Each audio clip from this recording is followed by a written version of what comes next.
Sadiq Khan has been proved to be a liar on grooming gangs. Now, I know what you're thinking. You've heard this before. But actually, now, as a result of a report by the Daily Express, it has been proven beyond any shadow of a doubt that the grooming gangs that apparently didn't exist in London actually have been cause for multiple complaints to the Metropolitan Police. They are now being forced to investigate just at a time when Keir Starmer is being accused of mounting a cover-up by trying to rig the grooming gang investigation. The young people who are being damaged and harmed by grooming gangs still need your support. Please do watch the rest of this video. Hello everyone, this is Andre Walker. Thanks so much for watching this video. Please do donate to the Patriot Fund. The link is below. Okay, so where are we up to? Well, sometimes it feels like with grooming gangs, you've heard it all before. But actually, there was a major problem. As we know, I've called for on this channel police officers to be considered to be members of grooming gangs themselves. What I always talk about is something that I call joint enterprise. That is to say, if you and me discuss attempting to rob a bank and then you rob it, I can be just as liable and I can be prosecuted just like you are prosecuted. Similarly, if I'm a police officer and I attempt to assist you in robbing the bank, I can be prosecuted even though I wasn't there at the time. I believe that people like Sir Peter Fahey and Sadiq Khan should be criminally prosecuted as members of grooming gangs themselves. The reason I say that is because the only reason these grooming gangs are able to operate is because of the solid political support they received by people like Sir Peter Fahey, the Chief Constable of the Greater Manchester Police, and indeed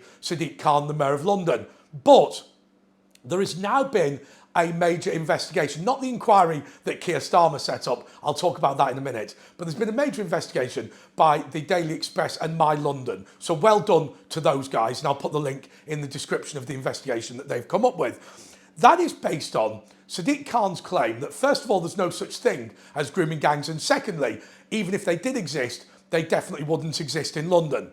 Well, I always said that that was demonstrably untrue, what Sadiq had said, simply because there had been an example of grooming gangs being convicted in Stratford, in East London. And of course, why would it be that these Pakistani gangs are operating everywhere in the country other than London?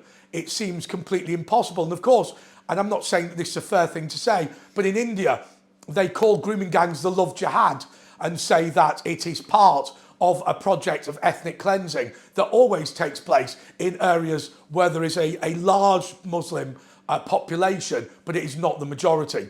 Anyway, that's India. I don't know if Britain's different. So, of course, why would it be that it exists absolutely everywhere other than London? Well, it doesn't. What happens is it exists in some places, we admit it. It doesn't exist in some places because we don't admit it and we keep it a secret. And I think there are a third category. I think there are places where they've taken proactive action to stop it and it has been eradicated.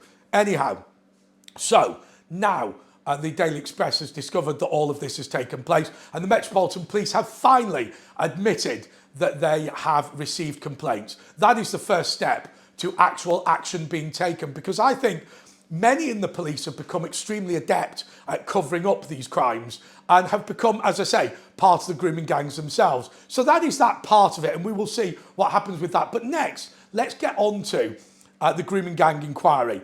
Unlike most inquiries, it doesn't have a judge as its head. They're debating whether to have a police officer or a social worker. Every single person who has been put forward as the chairman of the inquiry has been implicated in supporting grooming gangs in one way or another.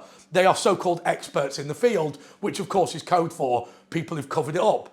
Now, 3 victims of grooming gangs have walked out of the inquiry, and what they are saying is, they're saying, look, we don't believe that it should be somebody who's been involved in grooming gangs, nor do we believe it should be somebody who's a victim of grooming gangs who should be the inquiry chairman. It should be an independent judge. Now, I think whatever way you look at it, in this country, when we've seen independent judges run inquiries, things like Hillsborough, things like Leveson, all this sort of thing, they actually do come up with a pretty fair and balanced report.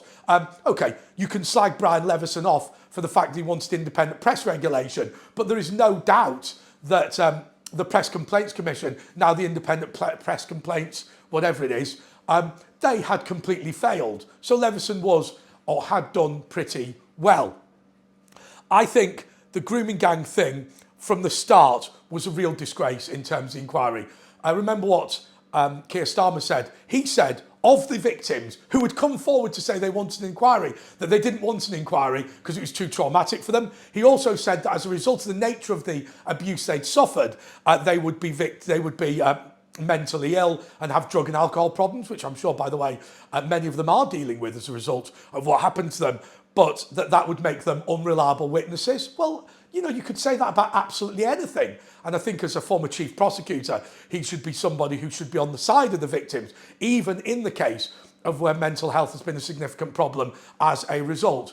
But he was in the end forced to come up with a small national inquiry. And of course, now we're in a position where the police and social workers are going to be the people that run it. Now, I'm not saying that every single grooming gang victim is against the inquiry. I'm sure with 20 different victims there will be 20 ever so slightly different opinions, and only 3 of them have ever walked out. But what does all of this taken together, and I appreciate this video is a bit bitty, but what if we take all of this together? What are we talking about? Well, Nigel Farage now says that Keir Starmer's guilty of a cover-up. I don't know why it took him that long to conclude that one. Similarly, Sadiq Khan is now definitely guilty of a cover-up. There is no doubt at all, because the Metropolitan Police are now being forced to act. What this all says in the round is as follows.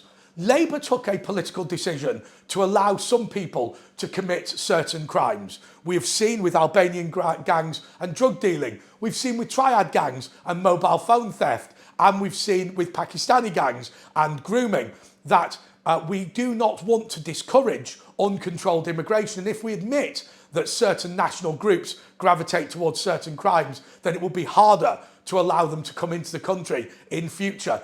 That is the situation that's taking place. And I think it's morally reprehensible. But moreover, I can understand why a politician will be a politician. I can understand why Sadiq Khan does what he does, though I'm not endorsing it. But what I think more than anything else is the role of the police.